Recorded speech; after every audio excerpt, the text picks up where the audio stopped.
اهلا بكم في حلقه جديده من بودكاست مبادره. معاكم ايمن رفعت ومستر عصمت كالعاده. ازيك يا مستر؟ عامل اهلا ايه؟ بيك يا شكلك ايمن. عندك برد يا مستر. لا لا، انا انت كويس تمام، كويس؟ ما ده تقلقش. كلام عظيم. انا زي الفل. بس انا النهارده جاي لك في مشكله يا مستر.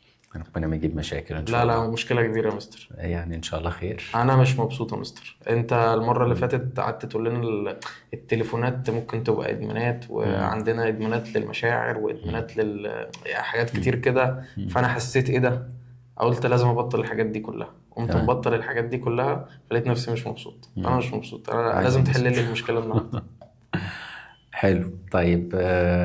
طب ايه اللي ممكن يحصل يخليك مبسوط؟ يعني ممكن نعمل ايه وتبقى مبسوط من ما وجهة انا مش عارف نظرك؟ بقى، انت مش عارف قعدت برضو. تقول لي حاجات كتير وحشه فحسيت حياتي فبطل. كلها وحشه بقى، فقمت ايه. فبطلت اعمل اي اه قلت حاجة، لا، صح؟ انا وقفت حياتي. قلت لما اقعد مع مستر عصمت التاني في البودكاست نبقى نفهم بقى ايه المشكله. جميل. طيب خلينا لو عايزين نقول أنا مبسوط، أو فكرة السعادة أو الانبساط، لو إحنا عايزين نديها تعريف. مهم. أنت عايز تبقى مبسوط، حاسس إنك مش مبسوط نفسي وعايز كمان تبقى مبسوط. يعني نفسي. حلو. مم. مبدئيا ده قرار. قرار ازاي يعني يا قرار مستر؟ إزاي؟ يعني أنا هقرر النهاردة، أنا صحيت الصبح هقول لنفسي كده أنا مقرر النهاردة إن أنا أكون مبسوط. قد تكون جملة بسيطة اه بس ليها تأثير. تمام. نجيب القرار ده منين نجيب بقى؟ القرار ده.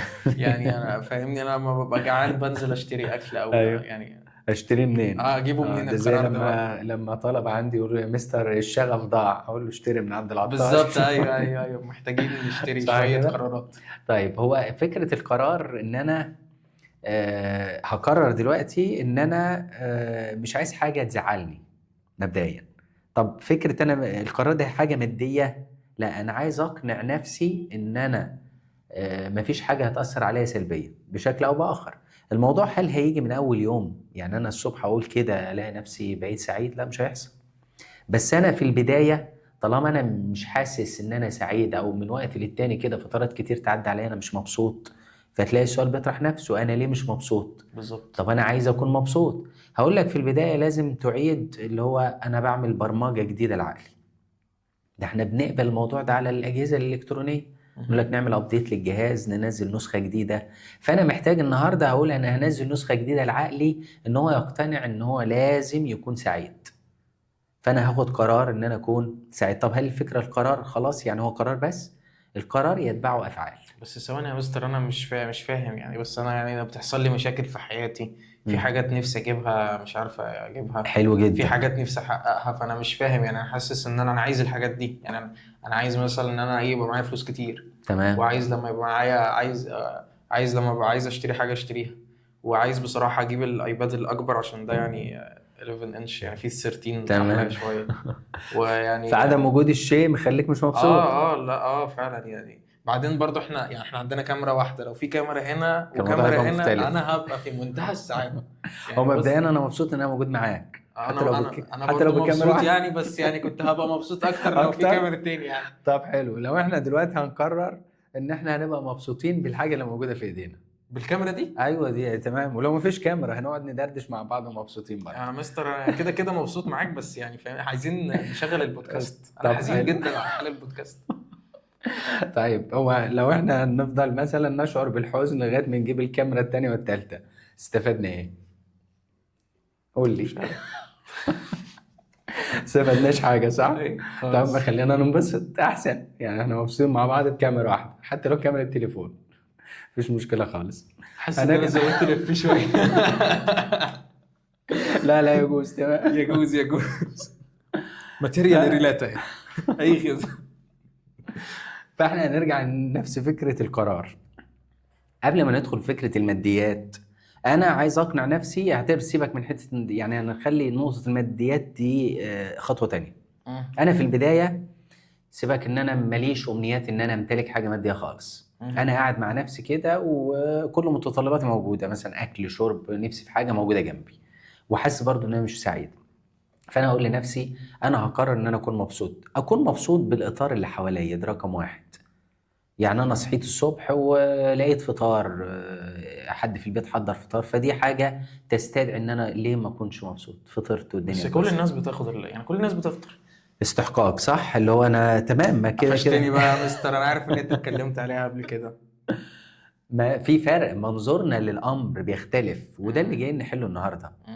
ممكن كل الناس بصة لزاوية ان دي خلاص ما دي موجودة، طب انا هبص لها بزاوية تخليني مبسوط.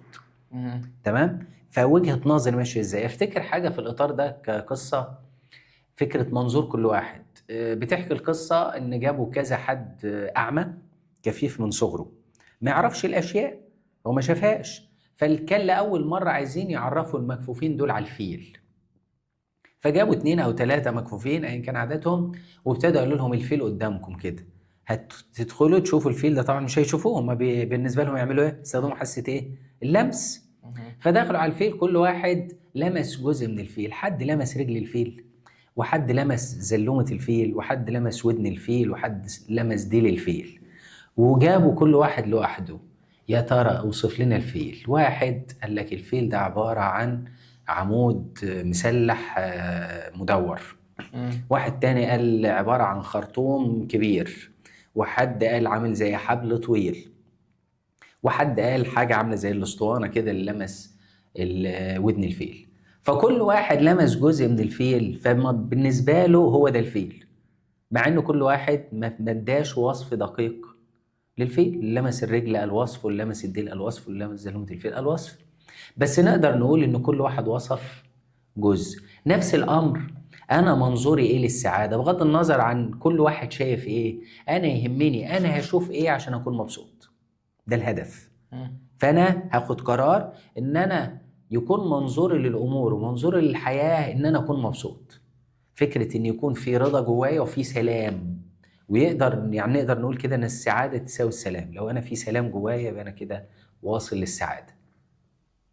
يعني ايه سلام؟ يعني ايه سعادة ولا سلام؟ لا يعني ايه سلام؟ يعني يعني ايه سلام؟ يعني انا اليوم ماشي بهدوء كده، مفيش افكار بتزعجني، ما اجيش اخر اليوم ولما اجي انام الاقي بفكر في الاتجاه اليمين والشمال ورايح جاي وايه اللي حصل وفلان قال لي وفلان عاد لي والموقف ده ضايقني ويا ترى هعمل ايه في الشغل بكره. تلاقي في افكار بتزاحمك.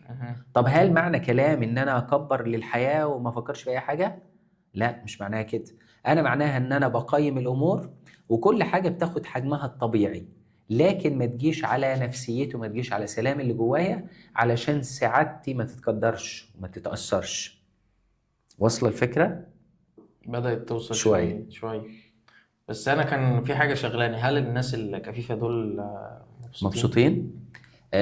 منظورهم للحياة اختلف، فابتدوا يكونوا مبسوطين باللي هم فيه، اللي هو بقى فيه رضا. أنا تقبلت الأمر وابتديت أدور على نقاط مضيئة. وقد تكون دي زاوية مهمة جدا لما انت طرحتها من فكرة، او طرحناها في القصة، فكرة ان حد كفيف. طب لما تلاقي حد كفيف في حياته، حد منتج، وممكن تقعد مع حد كفيف فعليا تلاقيه قاعد يضحك ويهزر، ممكن يخليك انت كشخص حزين او مكتئب يخليك تبتسم. طب ده في حد ذاته رسالة قوية جدا لأي حد سليم جسديا، يقول لنفسه لا ده انا لازم اعيد حساباتي كتير جدا. اللي خلى حد عنده قصور او عنده اعاقه معينه وانا شايف فيه سلام جواه وسعاده غير طبيعيه، في حين احنا لو كده ممكن تبقى حاجة مشكلة عندنا. اكيد المشكله عند الشخص اللي هو باصص للامور دي ازاي. واحيانا لما بنستشهد بشخصيات هي عاشت السعاده بالرغم من، نقول لنفسنا لا ده احنا لازم نلوم انفسنا كتير جدا.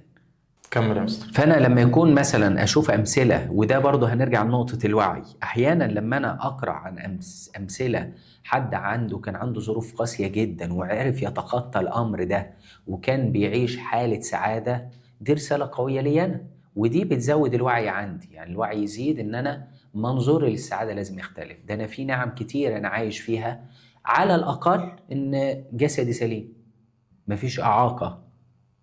بس ثواني يا مستر، انت بتكلمني في حاجات مختلفة خالص. انا لسه عمال اقول لك ان انا عايز اعمل ويجي لي واسوي، وانت ما لسه دي نتكلم انت فيها. بتقول لي يعني ان هو انا جسمي كويس، فانا كده ده في المفروض حد ابقى مبسوط. ذاته، ده في حد ذاته نعمة قوية فعلا جدا. يعني بحس فعلا ممكن لو شفت حد كفيف أنا ممكن اكون مبسوط ان انا بشوفه. صح؟ فكرة ان انا هفتكر النعمة اللي انا فيها، وممكن بالفعل هو يكون سبب لسعادتك انت. تقول طب هو ده هو حد المفروض يقعد يبكي على حاله. لا عادي طب بقى، هتلاقي يعني الدنيا بتعامل عادية. مع ناس لا هو بيتعامل بتلقائية وتلاقيه مبسوط ومش اه بيصطنع السعادة على لا فكرة، لا هو عايشها فعليا. ان لو بصينا للامر بالمنطق، لا، ممكن حد يبقى متمرد جدا على وضعه ويبتدي يلوم الطبيعة ممكن يلوم ربنا، انا ليه اتولدت كده او ليه حصل لي كده. ففكرة ان هو يلوم ويدخل في فكرة اللوم والعتاب وان انا مش راضي عن حالي، ده خلاص بينحدر او بيبعد جدا عن السعادة، فتلاقي الموضوع مختلف. يعني الموضوع مركز اكتر على الطريقة اللي احنا بنشوف بيها الحياة، مش الحاجات اللي عندنا او مش المشاكل او مش ملهاش علاقة خالص. هنرجع لنقطة تاني اللي هو قرار ومرتبط بمفاهيم ووعي. مم. فأنا خدت قرار، القرار ده مبني على وعي، أنا ابتديت أزرع الوعي في ذهني إن السعادة مش مرتبطة بامتلاك شيء، أنا في حاجات كتير أنا ما اجتهدتش ولا تعبت إن أنا أوصل لها مادية وهي موجودة معايا، دي تستحق إن أنا أكون مبسوط. مهم. بس انا باجي اتكلم مع ناس كده في موضوع السعاده بلاقيهم دايما بيتكلموا في فكره ان هما هي الحياه دايما كده، واحنا دايما يعني بحسهم متشائمين، اللي هو هم على طول اصلا ما بيسمعوش غير اغاني حزينه، وما بيتفرجوش غير على حاجات مؤلمه، وحالاتهم على الواتساب تحسهم بيقطع في شرايينه كده هو بينزل تمام. الحاله.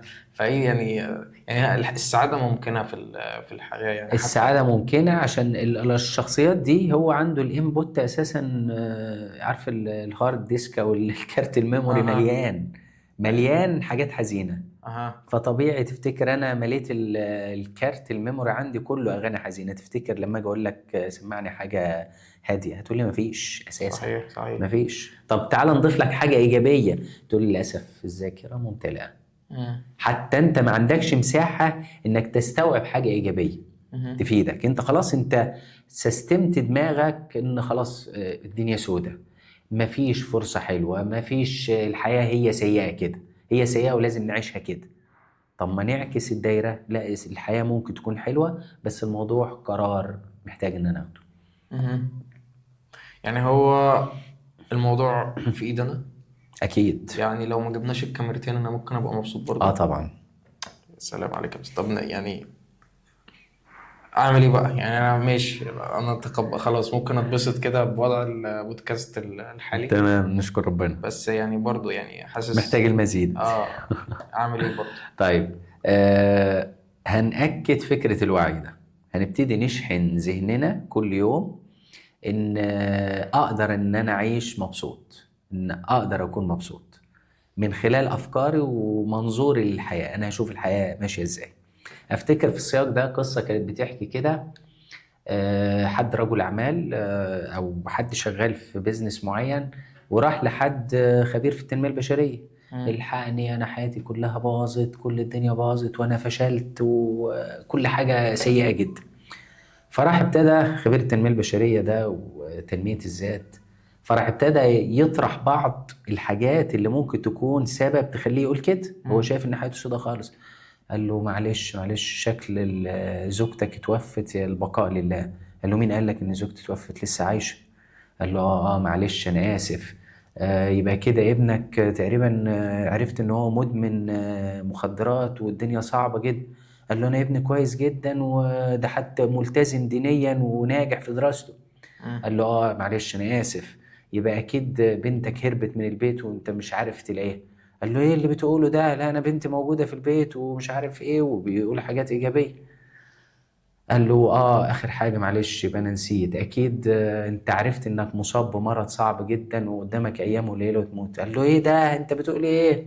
عمال يسود له الدنيا. فقال له لا، انا صحتي زي الفل، ما عنديش الكلام ده. قال له طب تعالى نقول الكلام اللي انت قلته.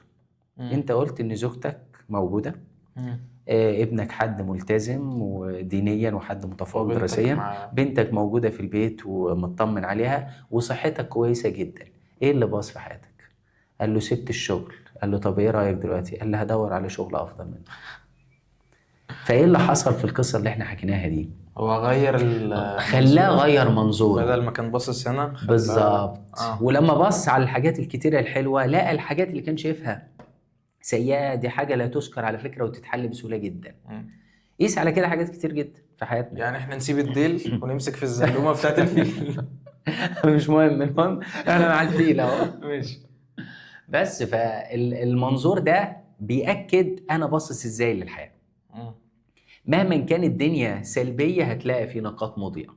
مم. انا منظوري بركز على المضيء، وتركيز على المضيء على فكره بشكل لا واعي هتلاقي المضيء بيزيد.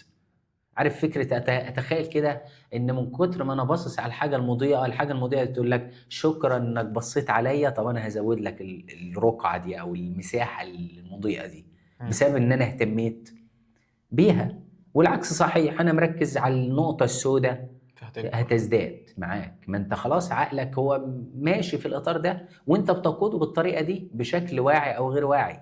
هو برضو ده بيأكد يا مستر على كلام حضرتك لما انت قلت هو قرار. فانا حاسس ان انت لو احنا قررت ان انا اكون سعيد فانا هبدأ ادور على الحاجات الإيجابية. لو بالظبط. انا قررت ان انا اكون مش سعيد وبدور على الحاجات السلبية فانا برضه هلاقي حاجات سلبية. مظبوط. فيعني نقدر نقول ان يعني هي الحياة مثلا زي الفيل، ففيها حاجات كتير إيجابية وفيها حاجات كتير سلبية، بس انت بتختار انت تبص على دوت او تبص على دوت. الاتنين موجودين، الاتنين بس انا موجودين. هبص على ايه؟ وفكره نظرتي للامر انا هي كنت هتلاقي فاكر ان انا بتزداد. المفروض اقلل من الحاجات السلبية وازود من الحاجات الإيجابية. مش محتاج الامر ده على قد ما انا حاسس بالرضا تجاه الحاجات الايجابيه وبجتهد ان انا مم. ازودها. مم. بس ما اخليش الحاجات السلبيه اللي موجوده او نظرتي السلبيه لبعض الامور تسيطر عليا مم. وتخليني اهبط. بس مش ان انا مثلا لو زودت حاجات تساعدني زي مثلا انا حققت انجاز ده حلو في حد ذاته. او ان انا مثلا شلت حاجة مشكلة او حلت مشكلة برضو يعني. ما ده هيديك مجال لسعاده، وهنتكلم برضو في فكره ان انا ممكن ادون. مم. يعني انا خلاص هاخد قرار ان انا اكون مبسوط على الرغم من، يعني ممكن نخلي المفهوم ده ثابت. مم. انا هكون مبسوط مش علشان، مم. لا هكون مبسوط بالرغم من. يعني حتى الحاجات السلبيه موجوده، انا مبسوط على الرغم من إن في شويه مشاكل في الشغل. انا هكون مبسوط على الرغم من تعبت شويه جسديا. انا هكون مبسوط بالرغم من. فبلاش فكره انا مبسوط علشان، فكره علشان دي يبقى انا هكون مبسوط لما اوصل للحاجه دي. يا سلام انا هكون مبسوط لما اوصل لكذا، ففي الوقت ده هقدر اقول انا مبسوط علشان عملت كذا. طب علشان دي هتبقى مؤجله باستمرار. مم. ان انت مفيش حاجه وليكن نفسي في كذا هدوس على زرار هيبقى موجود. مش معانا فانوس على صحيح تمام، صحيح. فمش هدوس على زرار. لكن انا هسعى. لكن في وسط السعي ده انا اقول كده انا مبسوط على الرغم من الحاجه دي انا لسه ما وصلت لهاش، بس انا مبسوط لغايه ما اوصل لها. مبسوط يعني بالرحلة. بالرحله بالظبط، ومبسوط ان انا بجتهد ان انا اوصل لها. مم. مبسوط قرات ولما اوصل لها هكون مبسوط 24 وابتدي رحله جديده وهكذا. مم. فاستمتعت بحياتي وانا ماشي. لكن انا مش بوصل للسعادة لما بحقق الحاجة دي. لا في حد يمكن قد تكون الوصول في حد ذاته متعته مش الحاجه القويه اللي كتير بيتخيلوها. مم. السعاده في حد ذاتها تسلق. كان في حد بيتكلم بيوصف الحاله دي بيقول لك نتخيل كده ان النجاح او الهدف اللي انت عايزه كده جوهره فوق جبل عالي. قال لك اكتر سعاده بتوصل لها مش فكره الوقت اللي هتوصل فيه للجوهره، السعاده انت بتعيشها وانت عماله تتسلق الجبل.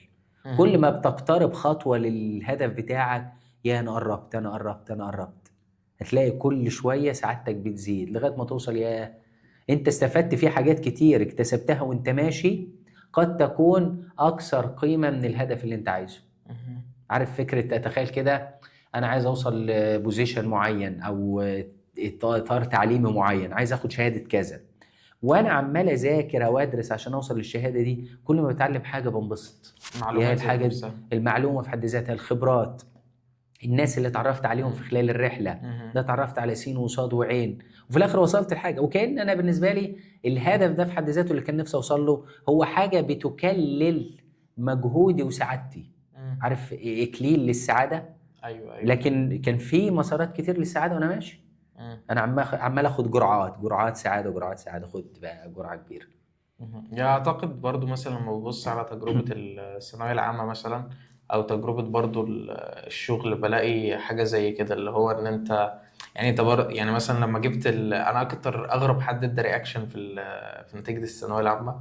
تمام. فيعني اعتقد ان انا كنت مبسوط في الرحلة اكتر عادي. من اليوم النتيجه نفسه ده عادي. حقيقي ايوه. يعني، بس يمكن انا سبيشال كيس يعني. مم. ففعلا يعني احس مثلا ان انا لما خدت فتره مثلا احس ان انا ملتزم في المذاكره ومفيش حاجه واقعه مني، وده مش طول السنه يعني. تمام. ودخلت طب في امتحان حليت فيه حلو والدنيا احسن، فحاسس ان هو كان حاجه تدريجيه كده بتتبني سعاده. ولما طلعت النتيجه يعني كنتش مبسوط قوي يعني. لا انا متعود على الانجازات، فبالنسبه لي اه ده انجاز زيه زي اي ايوه، انجاز. شوف اللي بعده، اه شوف اللي بعده، اركنه وشوف اللي بالظبط. بعده. اه وده احساس كتير بيوصلوا له على فكره، اللي هو حاطط بالنسبه له كل يوم في هدف جديد. مم. انا مش رابط الموضوع بهدف طويل المدى. مم. كل يوم بالنسبه لي الانجاز البسيط ده في حد ذاته حاجه تبسطني. انا اعتقد ان انا وصلت لنوع من التعود على النتائج. يعني انا ممكن النتيجه ذات نفسها مش دايما بتفرق لي قوي المهم ان يعني. انا اوصل اه لنتيجه. اه بس يعني مم. هو مش مهتم، يعني انا بشتغل. بحس ان الواحد ممكن فعلا ينبسط بالقراءة، بغض النظر عن مم. القراءة هتوديك فين. يعني ينبسط مظبوط. بالمذاكرة، يتبسط بالشغل، بغض النظر عن الشغل هيجيب لك قد ايه يعني. مم. بس انت ممكن تتبسط بيه برضه. وده بيأكد المفهوم ان انا مم. زرعت الوعي ان الحاجة دي ممكن اتبسط بتبسطني، منه. فخلاص مهم. هثبتها. مهم. حتى لو كان في روتين يومي معين، انا كل يوم هقابل ايمن هكون مبسوط، فخلاص انا هتعود ان انا اقابل ايمن. مهم. مفيش مانع ان ده يبقى وعي في ذهني، حاجة بتبسطني اعملها. مهم. حاجة إيجابية. ده حد بيتمشى الصبح بيحب يعدي على منطقة فيها جنينة كده، يقول لك بحب أتمشى الصبح في الجنينة دي مهم. قبل ما أروح الشغل، بتديني طاقة إيجابية، ليه لأ؟ مهم. بيشرب فنجان قهوة الصبح قبل الشغل وبالنسبة له ده مصدر سعادة، ليه لأ؟ مهم. فاهمني؟ بس بس هل الحاجات دي مؤقتة؟ يعني هل الأول هل الحاجات دي دايما؟ يعني مثلا بحس مثلا ألاقي حد يقول لي أنا حاسس إن أنا زعلان، ما تيجي أنا عايز أتبسط، فإيه مش مثلا إيه مش مبسوط ليه؟ مم. فيقول مثلا عشان أنا إيه، عشان أنا ناقصني لبس، فيروح يجيب مم. لبس. مم. فبعد ما يجيب لبس ألاقيه زعلان برضه، فأقول له أنت مم. زعلان ليه؟ يقول لي محتاج أجيب الحاجة دي شوز. تمام. اه فيجيب الإشباع ما تمش. اه فيجيب اه البتاع دوت، يقول مم. لي بص بصراحة بقى أنا تليفوني متكسر. قلت له أنا اه تليفوني كمان متكسر. قال لي ايوه. بس محتاج أجيب أيفون بقى. يعني حاسس إن مم. هو يعني فاهم قصدي. فبحس إن هو الناس اللي عايزة تجيب حاجة أو رابطة الموضوع بشكل مادي ما مش بتوصلش هيشبع، بالسعادة. مش هيوصل خالص. امم نحكي قصة في نحكي قصة، الإطار الدنيا ده. قصة. قصة لطيفة كانت بتحكي كده. طفل في سن مثلا نقول ابتدائي إعدادي كده، قال لك يوم العيد أيوه. أنا بالنسبة لي عايز أروح مع أصحابي، هنروح صالة بولينج. بولينج مرة واحدة. تمام. بالنسبة له ده أنا هبقى في قمة سعادتي لما أروح صالة البولينج. هو بيشوف طبعا الفيديوز حد بيمسك كرة البولينج ويشوطها ويا سلام، يا عايز يحرز لهوي الهدف يعني. اه. فقال لمامته، قالت له تمام يعني ماشي. مم. طب قالت له الموضوع ده هيكلف كام؟ قال لها التذكرة ب 200 جنيه. مم. قالت له قول لبابا. فهمنا بقى. قول له. فهمنا بقى. هو ابتدى يشعر هو ابتدى، هو تأكد. يشعر بخيبة الأمل يعني. مم. المهم راح لباباه، اه. طبعا الطبيعي يعني اللي هو تعمل بيها ايه والكلام ده. المهم بعد فصال وبعد محايلات ومش عارف ايه، حد اتدخل في الموضوع. القصه بتحكي كده ان جدته دخلت في الموضوع. ودفعت والمهم يعني المهم جمع المبلغ. تمام. وفكرة خلاص هي ايه، انا مستني يوم العيد بفارغ الصبر، عارف كده. اي كانت ويت يعني. I يا can't سلام. wait. تيتا.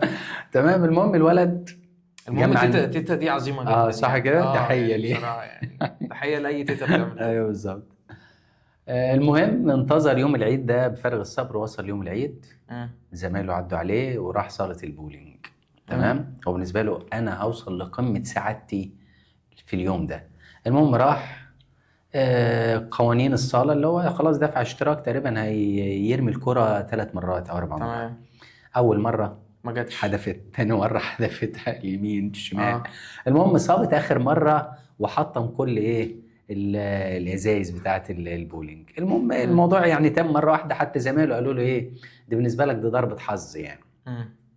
خلص اليوم ورجع. طبعا هو كان قال لمامته اللي هو ده اسعد يوم في هيبقى ايه اسعد يوم في حياتي، ده كان كلامه الاول.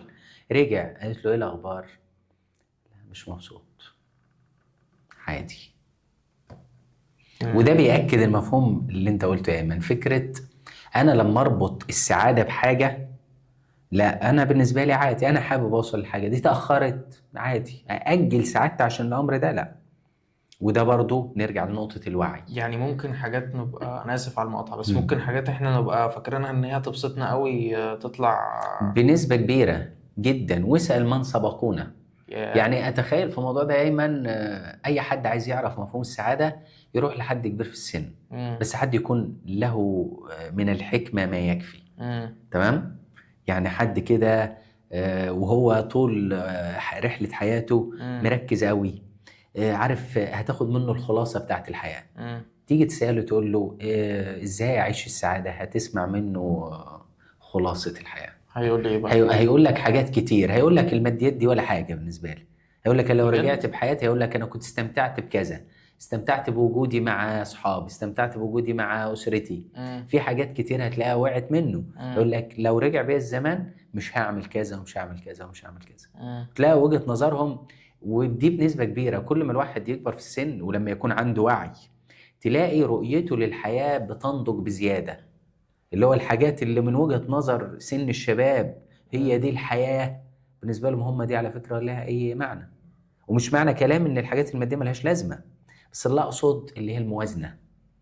أنا في حاجات تستحق محتاج أديها وقتي، وفي حاجات مادية برضو محتاج إن أنا أديها وقتي، بس أوازن، ما ينفعش حاجة تجور على حاجة تانية. مم. بس مش ممكن مثلا كل فترة في الحياة ليها مصدر سعادتها يعني أو ليها رؤيتها، فأنا هل المفروض أتبع يعني في حاجة عامة بتبعها في فكرة السعادة، مثلا زي بتبع شخص كبير بيقول لي كده بس أنا شاب صغير، فأنا عايز أعيش حياتي يعني، جميل. زي الجملة المشهورة يعني. انا باخد خبرته وبطبقها بما يناسب سني. انا يمكن زي ما اكدت وانا بكلمك ايمن، هو ممكن يقول لك ان الماديات بالنسبه لي تلاشت، ان مم. هو خلاص وصل لمرحله مش فارق معايا. مم. لكن انا في وقت سن مثلا حد في سن الشباب عايز يكون نفسه، عايز يبقى ناجح في شغله، ده لا يمنع ده. بس اللي اقصده ما تخليش سعادتك تتوقف على الماديات. اسعى للماديات واسعى انك تمتلك وان يكون عندك امكانيات وعندك نجاحات كتير، مم. بس ما يتعارضش مع سعادتك. مم. ما يبقاش اللي هو انا مش هبقى مبسوط غير لما اوصل لرقم معين، يكون عندي مبلغ رقم كذا، يكون عندي كذا، يكون عندي كذا. وسط ما انا بقول عايز وعايز وعايز هتلاقي حياتك بتهدر وما استمتعتش بيها. فتلاقي ليه؟ طب ما الحياة ضاعت مني كده، كنت استمتعت بيها افضل. عشان كانت مرتبطة بشيء واحد، والشيء بالظبط. دوت كان ممكن يطلع صالة البولينج اللي احنا. بالظبط، اللي هو مم. انا وقفت حياتي كلها عليها على اساس ان هي دي هتبقى كل السعاده، وفي الاخر ايه ده؟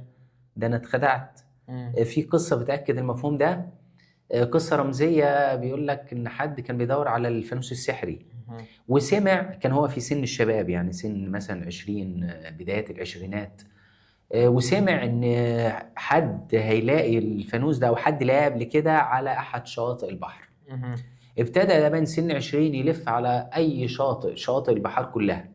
تمام. يلف ويبحث هنا وهنا وهنا، وفي الآخر بعد زمن طويل جدا وهو عنده 50 سنة لقى حاجة بتلمح كده على أحد الشواطئ. مم. جري لقى الفانوس السحري، مم. دعك الفانوس وطلع له المارد مم. بالقصص اللي احنا عارفينها، شبيك لبيك. مم.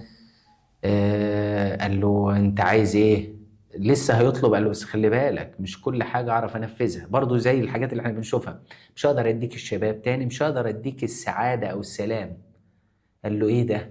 مش هينفع تديني دول؟ طب ما انا ما كنتش ضيعت عمر، ده انا ضيعت افضل فتره في حياتي، فتره الشباب، وانا بدور عليك. مم. فبعد ما وصل له اللي هي كانت بالنسبه له هي دي طوق النجاه ومصدر السعاده كلها، اكتشف ان هي مش هتديله كل حاجه.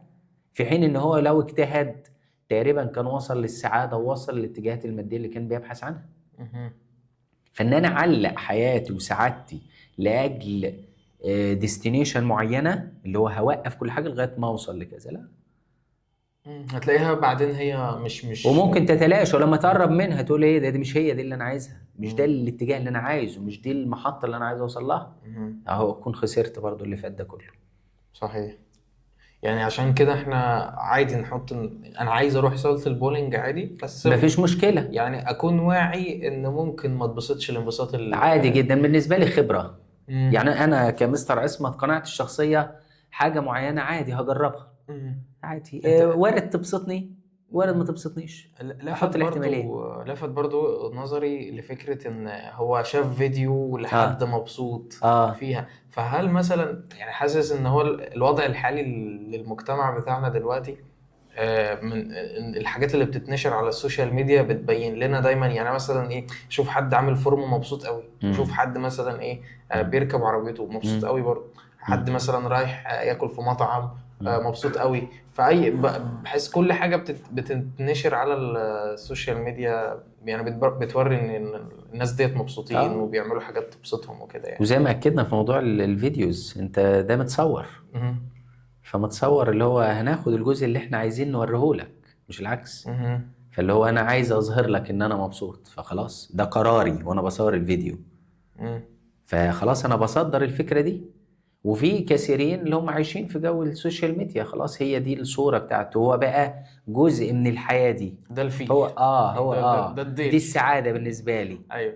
ليه ما تكونش سعادتي مبنية على قناعاتي أنا، مش قناعات السوشيال ميديا، مم. مش قناعات الفيديوز اللي أنا بشوفها. أنا هاخد ليه سعادتي من الآخرين؟ مهم. ومش الأهداف أو مش الحاجات يعني أنا بدأت أحس كده إن فعلا لو في شخص بيقعد كتير على السوشيال ميديا، أو يعني بيشوف الحاجات ديت، هو كده شاف حد بيلعب في صالة البولينج مبسوط، أنا مش مبسوط، إذا هروح ألعب هتبسط.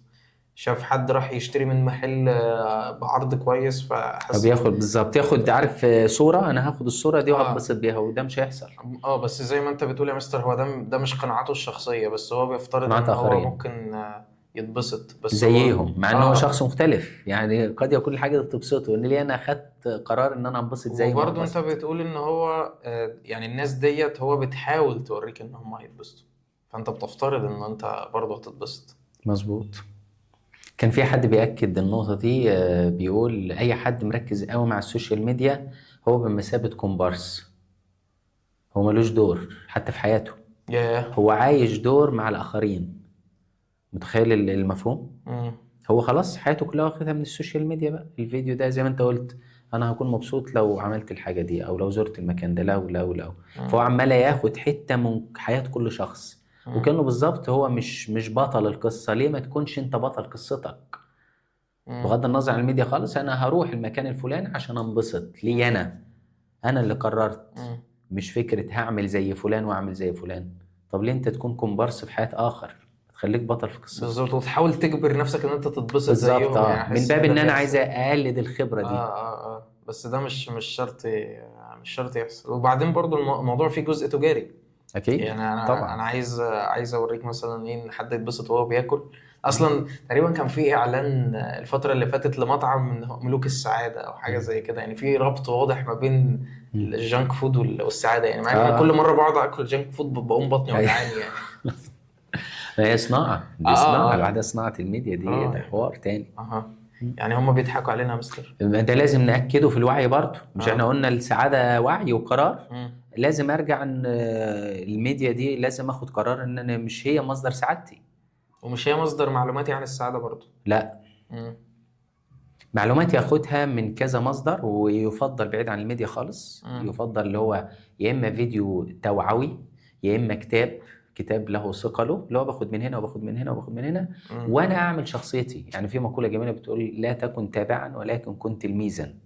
مم. يعني ما امشيش ورا الميديا يبقى انا تابع، ما بس امشيش التلميذ ورا كتاب واحد. بيتعلم. مم. التلميذ بيتعلم باستمرار. مم. لا، انا هاخد فكره من ايمن، واخد فكره من الكتاب، واخد فكره من الفيديو ده مم. اتعلمت منه حاجه، وعمال اجمع من الكل، وفي الاخر بكون شخصيتي انا بقى ليا رؤيه منفرده.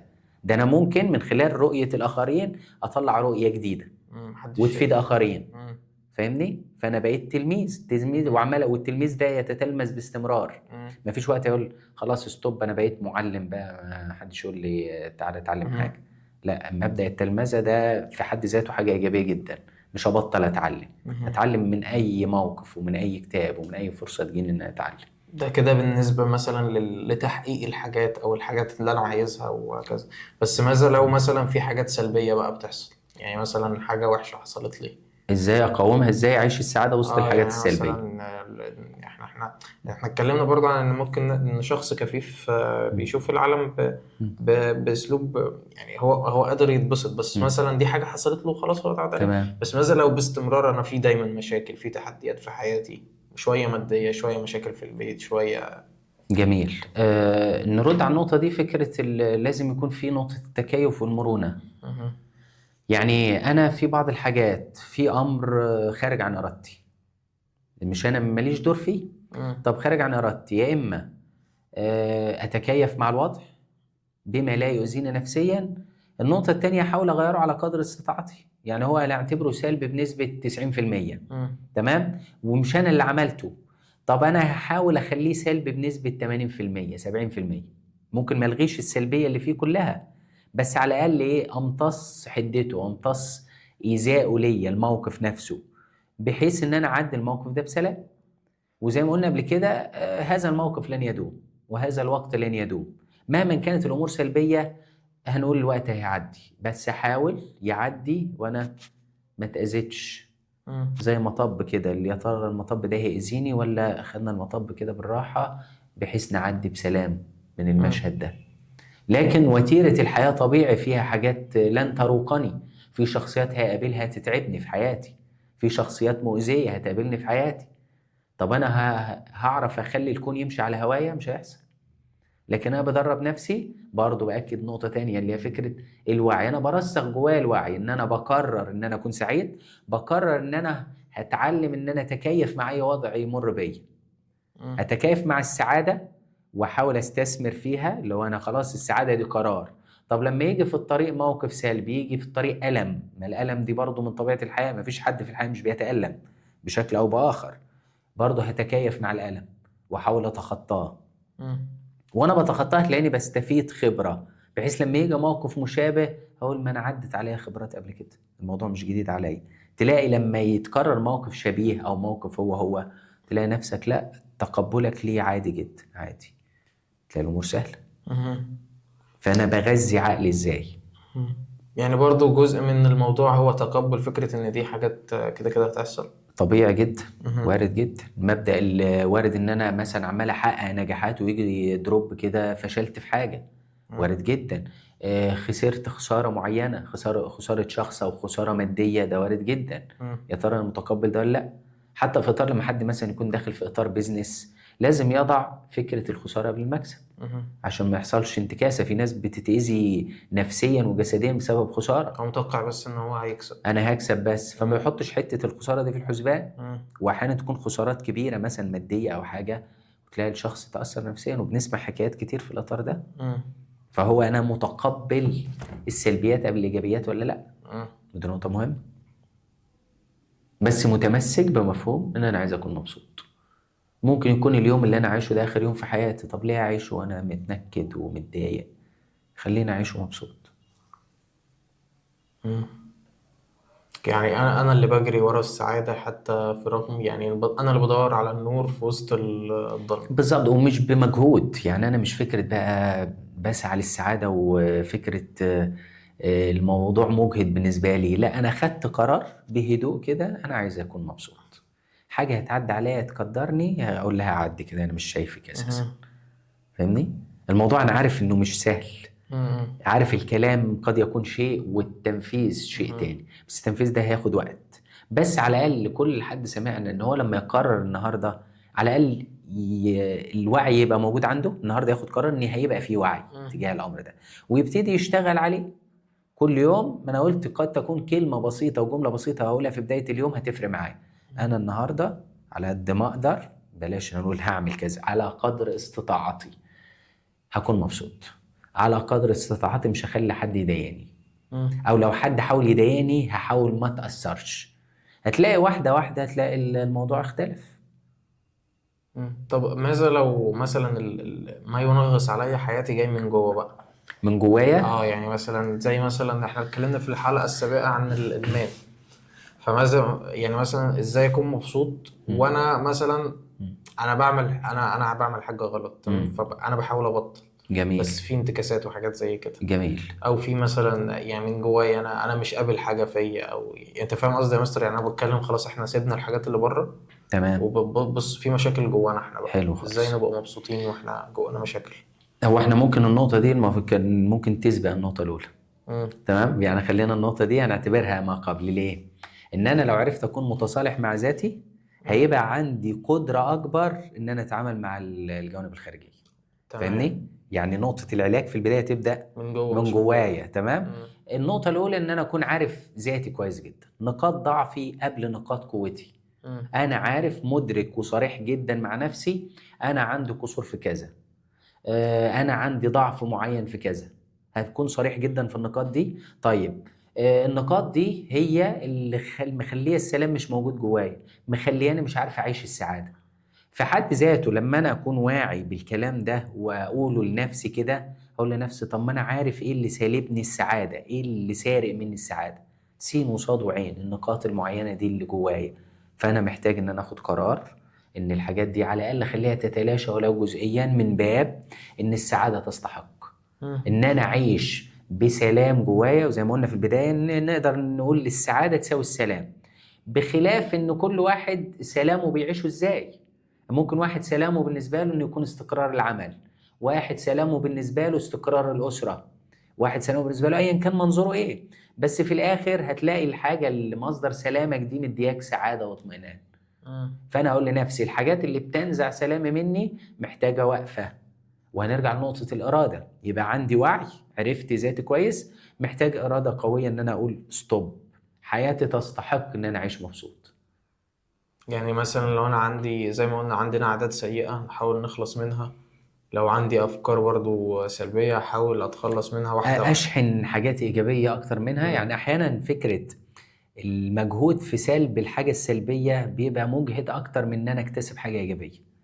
مم. فاهمني؟ يعني انا هشحن يعني ايجابيات، بتجاهل بتجاهل السلبي حتى لو موجود. يعني مهم. كنت قلت قبل كده فكره انا هداوم على الايجابيات مهما كانت السلبيات، مهم. هداوم على الايجابيات مهما كانت السلبيات. من غير ما احس بسبب مداومتي على الايجابيات هتلاقي السلبيات بتتلاشى لوحدها. بس في ده في ناس بتحس ان هو انا ما ينفعش اعمل حاجة حلوة غير لما لا غير لما لا ابطل الوحش. لا لا خالص، ما ده هيفضل طول عمره مش هيعمل حاجه حلوه بجد. خالص خالص. مش هيعمل حاجه مم. اساسا. انا مش هعمل كذا غير لما كذا. زي ما حد يقول لك ايه مثلا، انا مش اقرا مثلا في اطار اللغه عندنا، مم. قوم اقرا يا ابني انا ما بعرفش اقرا.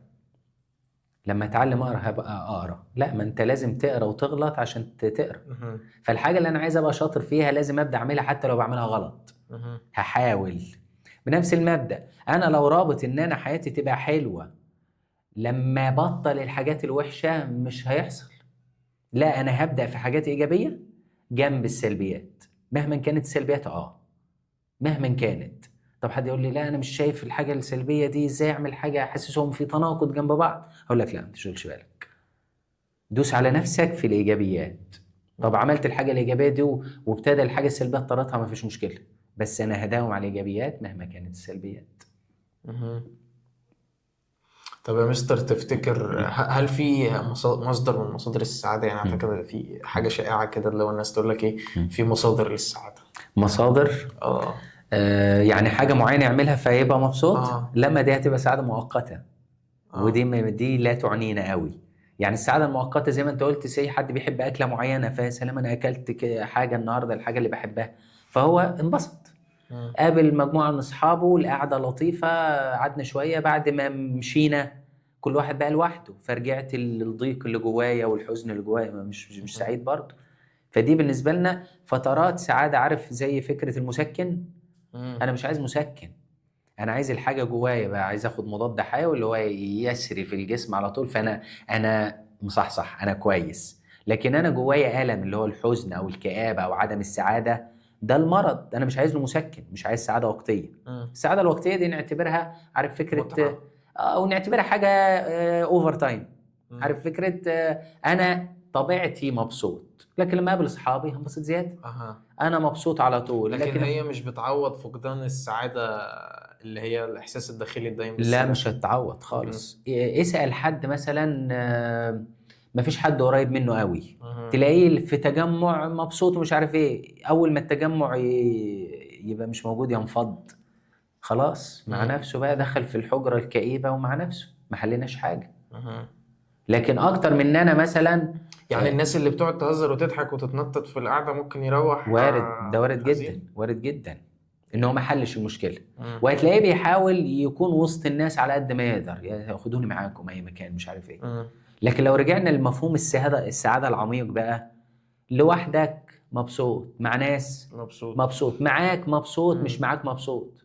انا يعني انا هنا ما بقتش بقى بفكر في يعني ايه اللي هيخليني مبسوط، على قد ما ان هو انا اللي بدور عليه، يعني انا اللي بصنع السعاده ذات نفسها بالظبط بغض النظر عن عن الظروف.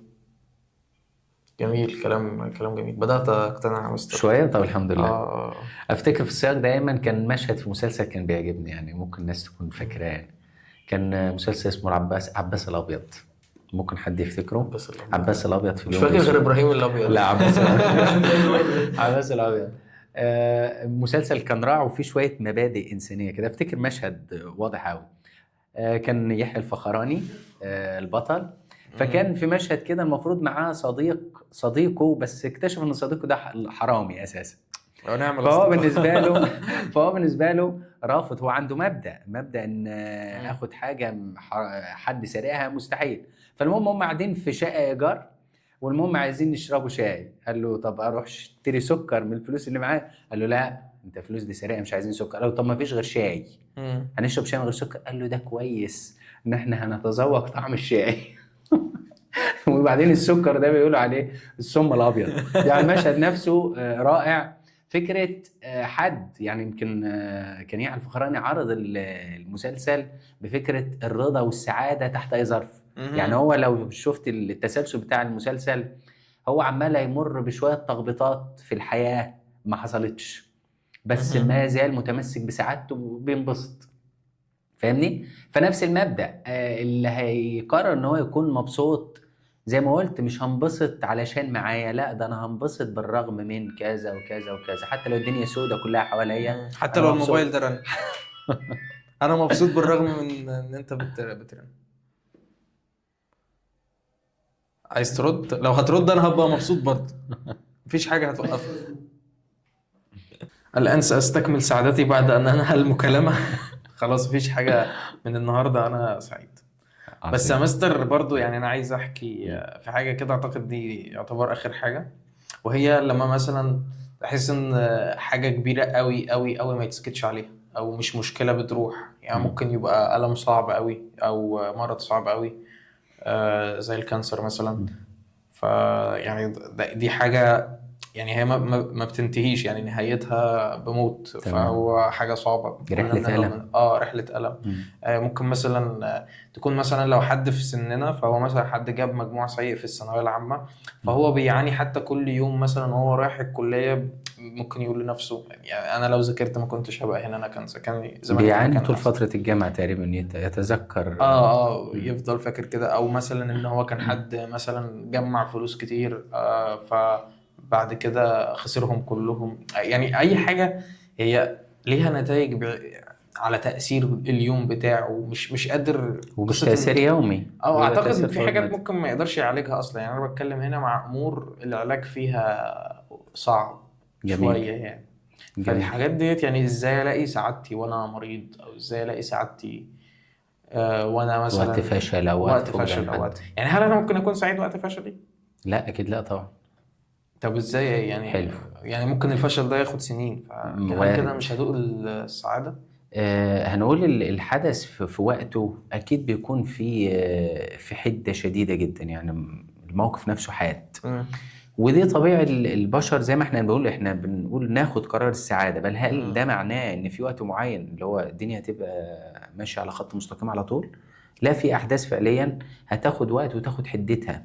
يعني انا دايما لما يكون مثلا وليكن فقدان حد ونروح مثلا واجب عزاء، في الوقت ده انا احيانا الكلام مش هيفيدك في حاجة. مم. يعني حتى لما تروح تعزي شخص تقول له شد حيلك وماذا بعد، انت مشاعره انت مش متخيلها، غير لو حد مر بمشاعر فقدان قبل كده. مم. ففي الكلمات، هي الكلمات مش هتعزي او مش هتديله سلام، لا هو خلاص دي مشاعر انسانيه هيمر بيها.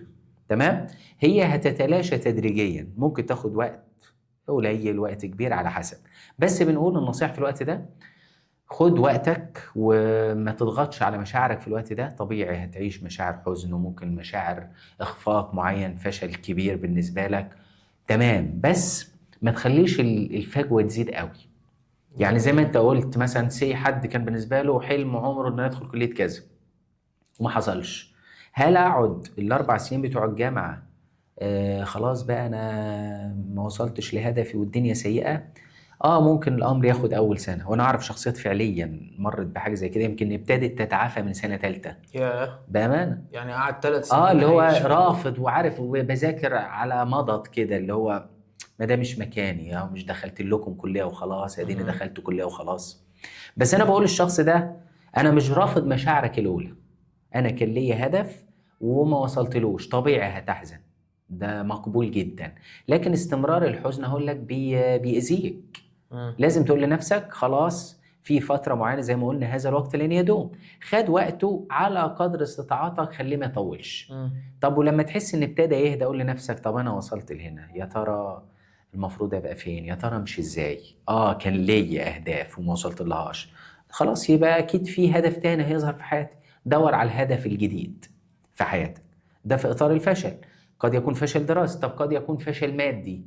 ممكن واحد زي ما انت قلت مثلا، حد مثلا كل رأس ماله حط الفلوس دي كلها في صفقة معينة وهوب الدنيا ضاعت، مم. اللي هو حياته كلها ضاعت. وممكن ينتابوا شعور الندم بقى، يعني اصعب ويا من ريت ندم، اليأس. ده في ناس ممكن تدخل في حاجات صعبة جدا، ممكن يفكر ينهي حياته اساسا، اه هو يعني بالنسبة له انا ده سمعت قصص كده اه زي كده. بتحصل. ان هو بالنسبة له برضو الوعي بتاعه بالنسبة له هي دي حياتي، مم. هي دي حياتي الفلوس، فخلاص الدنيا. وحتى يمكن في مسلسلات رصدت الامور دي، مم. اللي هي فكره حد اخفق ماديا خساره كبيره جدا، فحصل له ايا كان مم. حاجه، مرض او فقد حياته كلها بسبب تعب معين. فالنقطه دي اللي هو لازم نحط مبدأ المكسب والخساره، ولازم ما اخليش حياتي مبنيه على عمود واحد. يعني دايما بنقول كده، سي انت خلاص حد مليونير وهتشتغل بفلوسك دي، ما تضعش كل البيض في سلة واحدة، دي حاجة. طب لو هنعتبر ان حطيت فلوسي كلها في مكان، ما تخليش حياتك مبنية على عمود المال بس، في عمود الأسرة، مم. في عمود الأصدقاء، بحيث لو عمود المال ده وقع ألاقي من يساندني. فهمت قصدك. لكن لو هو عمود المال بس وقع يعني خلاص. مثلا لو انا حياتي متوزعة ما بين مثلا اصدقاء وتعليم وعائلة بالظبط، وعمل ومؤسسة دينية، ده مهم فمثلا جدا. لو حصل لي مش دروب مثلا في في اتجاه في اتجاه المال، مثلا خسرت فلوس كتير قوي، ألاقي حد يساندني. فانا مش من ناحية ماديا على قد ما اه في مصادر سعادة تانية. بالظبط. مم. مم. لكن لو انا مثلا مش هعلق حياتي كلها، قعدت 40 سنة مم. شغال، بس 50 سنة شغل شغال، بس 60 وفلوس سنة شغال، بس. ومرة اه. واحدة مثلا مم. خسرت كل حاجة، اه فأنا أحس إن حياتي ذهبت سدى. كل ال 40 سنة دول ضاعوا، مم. مفيش، ما زرعتش حاجة. وعايز اقول لك فكرة العلاقات الإنسانية والأسرة والأصدقاء دي أعمق، دي ما تقدرش تشتريها بفلوس. حقيقي. واحد ضيع حياته كلها في جمع المال، مش في لحظة هيعرف المال يضيع. مم. طب ما انت في الفترة دي ما عرفتش تزرع علاقات، والعلاقات مش هتعرف تزرعها في مش لحظة. سريعة. اه طبعا، مم. دي محتاجة عمق. إذا كانت في الذهاب أو في الإياب. طبعا. مم. في السياق ده افتكر قصة بتخاطب نفس الفكرة.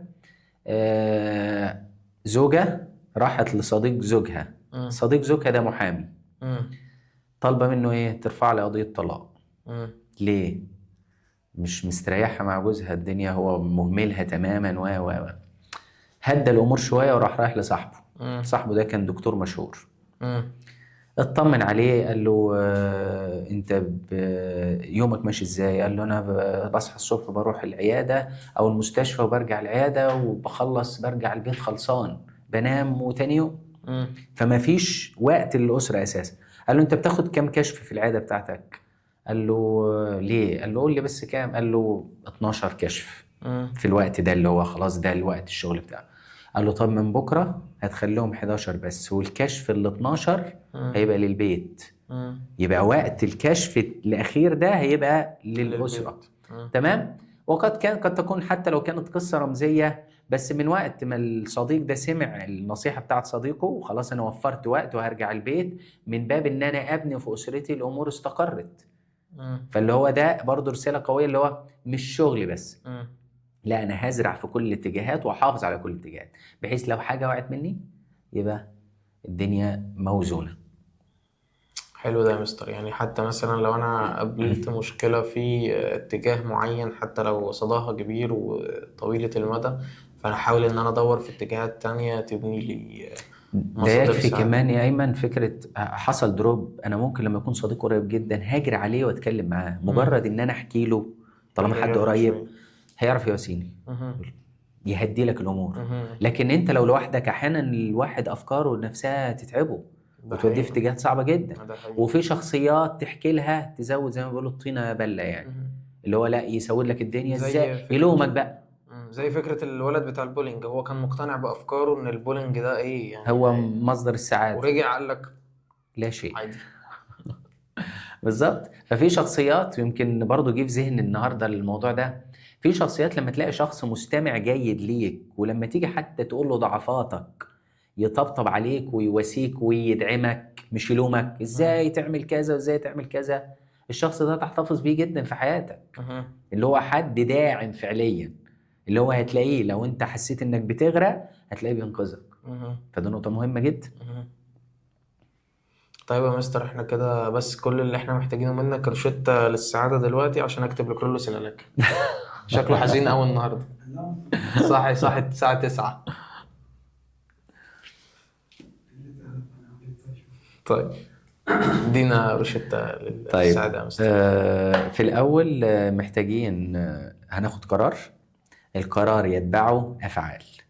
يبقى أنا واخد قرار عن وعي، قرار يتبعه أفعال بوعي. يعني بوعي أنا فاهم أنا بعمل إيه، فاهم أنا بعمل إيه، وفاهم أنا مقرر إيه. كل يوم الصبح أنا مقرر إن يكون في مبسوط، أنا مبسوط في سلام جوايا.